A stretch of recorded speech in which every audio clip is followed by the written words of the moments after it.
अधिकतर लोग मानते हैं कि ब्रह्मास्त्र ही सबसे शक्तिशाली दिव्य हथियार था, लेकिन शास्त्रों और पुराणों में वर्णित सत्य इससे कहीं अधिक भयावह है। ब्रह्मास्त्र से भी ऊपर ऐसे अस्त्र थे जिनका प्रयोग स्वयं देवता भी करने से डरते थे। सबसे पहले आता है ब्रह्मशीर्ष अस्त्र।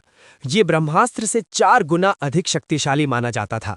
कहा जाता है कि इसकी नोक पर भगवान ब्रह्मा के 4 मुख प्रकट रहते थे और इसका प्रयोग पूरे लोगों को राख में बदल सकता था। इसके बाद है ब्रह्मदंड अस्त्र।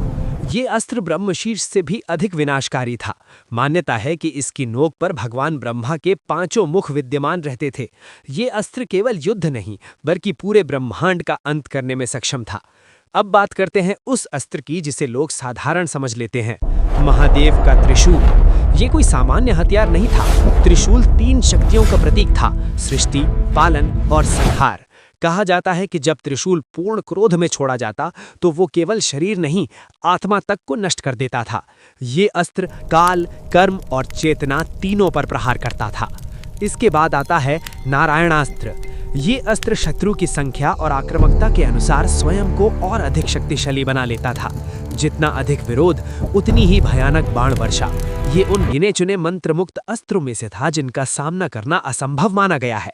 अब एक ऐसा अस्त्र जिसके बारे में बहुत कम लोग जानते हैं, कालदंड अस्त्र। ये अस्त्र समय पर आघात करता था। कहा जाता है कि इसके प्रहार से शत्रु का अस्तित्व केवल वर्तमान से नहीं बल्कि अतीत और भविष्य से भी मिट जाता था, मानो वो कभी जन्मा ही ना हो। इसके बाद आता है अघोरास्त्र। ये अस्त्र शारीरिक विनाश नहीं करता था बल्कि शत्रु के भय, पाप और अंधकार को जागृत कर देता था।